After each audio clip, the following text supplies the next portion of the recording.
Hello, everyone. It's the November Plan again, here to read some more Khmer legends from this book here. Oh, all right. So let's take a look. We're now on chapter 3.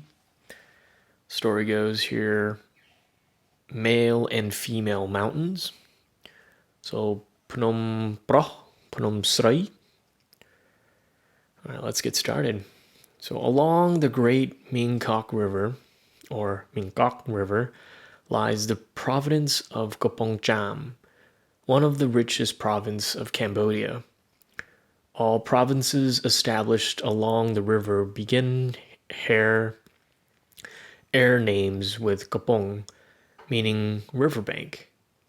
One can reach Kapong Cham by boat or via the National Route 7 from Cambodia's capital city, Phnom Penh, at exactly 116 kilometers from Phnom Penh. Kilometers, I guess. We're so used to miles here in the States.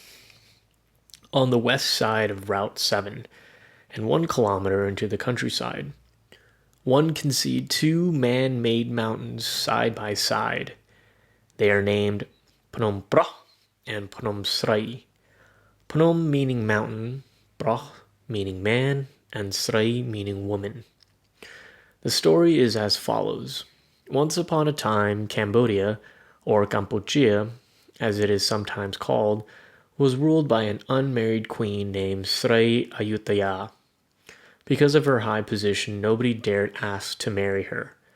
Failing lonely and desiring children, she decreed that all women must look for suitable husbands, and proposed to them, which was contrary to the traditional way of having men propose to women. Therefore, under Queen Ayutthaya's reign, all women had the right to seek intelligent, good-looking young men of good fortune whom they thought would make good husbands and fathers for their children. However, this law had a flaw. It did not work for all women. Some intelligent women who possessed neither fortune nor good looks were rejected when they proposed. The young men chose only those women who with such superficial qualities. After Queen Ayutthaya died, the women decided to change that law to one that would prevent the rejection of unfortunate women. They thought the law under Queen Ayutthaya was not only unfair to all women, but it was also degrading to have women proposing to men. The women then formed a committee and came up with a plan to change that law. They asked that young, eligible men also form a committee. The plan was to ask both communities with the same number of members to compete in building 2 mountains. Whoever would build the highest mountain would win, and the losing team would propose marriage. Each committee had to commence building its mountain at dusk and finish at dawn when the morning star rose. Both committees agreed. Each side recruited the agreed number of eligible bachelors. At the moment scheduled for the competition, they began their work. After several hours of hard work, the women's committee came up with another plan. Since young men were physically stronger than women and could therefore win the competition, they decided on a stratagem. Around midnight, they planted a very tall pole near the young men's newly built mountain and hoisted a lamp at the top of the pole. The young men's committee, seeing the light and thinking it was the morning star, stopped their work and went to sleep. In the meantime, all the young women continued their endeavors until the actual rise of the morning star. Finally, when the roosters began crowing their morning cock-a-doodle-doo, all the young men realized that they had been duped by the women's committee. But it was too late. The women's mountain was then higher than theirs, and the men agreed thenceforth to propose marriage to women for all time.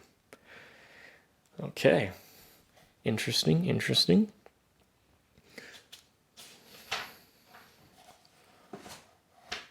All right, so the next story here. Yeah, that's fairly interesting. I mean, it makes sense now to think about how traditional values of the man and the woman in marriage harkens back to like my parents, how they got together is having the man ask the woman, and it's been, I guess, embedded in traditional culture. But we're now in 2023 and roles have been reversed, roles have been expanded, and now we have types of different types of gender and all that good stuff here. So, but it is interesting hearing about that legend of two mountains, one for women, Women Mountain, and Man Mountain. Now, this is a story of Battambang, which is a city in Cambodia. Okay, so this story came to me courtesy of Mr. William N. Harbin, a retired U.S. diplomat posted in Phnom Penh, Cambodia in 1970. Each province of Cambodia is rich in legends like this one. Unique to its name and culture, the Battambang province is located in the northern part of Phnom Penh, close to the border of Thailand. It is the second richest province of Cambodia. The name Battambang means lost stick. Children like to listen to stories. One evening, a group of them went to an old man who used to sit and watch them play under a tree. They said to him, "Sir, this town is called Lost Stick in our language. How could a town come to have such a name?" The old man smiled and told them all to sit down and listen, for it was a long story. Once upon a time, a farmer, while looking for firewood in a deep forest, found a very rare and valuable ebony tree. But this tree was somewhat different from other black trees. One of the branches was sticking out as if waiting to be cut.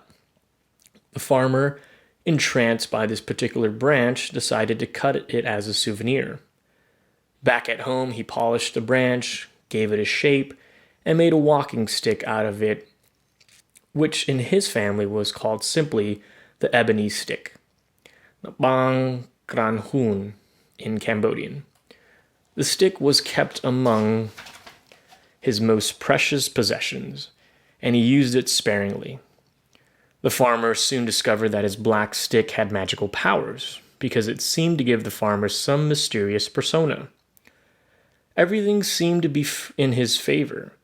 He found himself surrounded by people of all ranks, rich and poor, young and old, men and women, who voted him as their leader.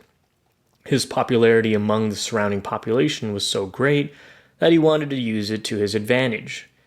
He mounted a big war against King Krapat, who ruled at the great city of Angkor Wat at the time, overthrew him and bestowed upon himself the title of Preh Battambang Krang Hun, or Ebony Stick King, for he believed that the stick had brought him victory. He ruled for 7 years, 7 months, and 7 days. On the last day, he saw a very bright star from the terrace of his vast palace. He was very puzzled by its appearance. He summoned his astrologers and asked them what the star portended. The astrologers, using all their skills to detect any unusual movement in their astrological charts that might influence a particular event on Earth, told the king that somewhere in the kingdom a child was about to be born. They warned the king that this child would later seize power from him and dethrone him. Having heard that, the king went into a rage and ordered his soldiers to kill all women who were going to become mothers in the kingdom, and to burn their bodies afterwards. In a remote village far away, a soldier had just killed a young woman and hauled her body to the big fire to be burned. Jesus. In doing so, a baby boy was dropped from the dead mother onto the fire. The boy's legs and arms were burnt. By a miracle, he survived and was swiftly picked up by a farmer who put him in a rattan basket and took him to a distant pagoda, a Buddhist temple. The boy was then raised by Buddhist monks who named him Phnom and taught him to read, write, and to be a good citizen. However, his childhood injuries left him crippled. Instead of walking, he was confined to slide on his bottom. For this, he was given the name of Poromkel, or Prom the Slider. Interesting. Many years went by. One night at the palace, the king saw another bright star next to the moon, surrounded by 3 rings of different colors like a rainbow. The star was so bright that it overshadowed the moon. Perplexed by this new event and unsure of his lasting power, he consulted his astrologers once more as to the meaning of this unusual star. The astrologers responded that a child with greater powers than his had already been born, and within 7 days a young man on a white horse would come from the northeast, seize power from him, and take over the throne. The king was enraged to hear that anyone dared to come and challenge his supreme power.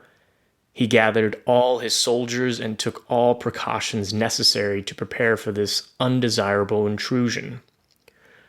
Rumors of the arrival of a Nekmian, meaning a powerful leader sent from heaven, on a white horse spread throughout the country. People traveled from every corner of the kingdom to the city of Angkor Wat to witness the prospective leader's coming. Some came by boats, some came on horses, some came in ox carts, and some walked. The news also spread to the northeast part of the kingdom where Propkel lived. Prom, in short, also expressed a desire to see the Nekmian Bon. He went to the head monk and asked permission to go to Angkor Wat to behold the arrival of this heaven-sent leader. His request granted, he set out upon the road with the crowd, but since he could not walk, he fell far behind the stream of travelers. Exhausted, he stopped under a big tree for a short rest. Suddenly, an old hermit holding the reins of a white horse with his right hand appeared. His left hand carried a container of food. He also had a small bag of clothes on his back. When he saw Prom, he said, "Young man, will you take care of my horse and my belongings while I attend to some urgent business in the forest?" To that, Prom replied, "Look da, how can I take care of your things when both my arms are glued to my body and both my legs are also glued together?" The hermit replied, "Don't worry, I will attach your hands to the horse with a rope. This way the horse will not run away." He did so, and disappeared into the forest. The horse was strikingly beautiful.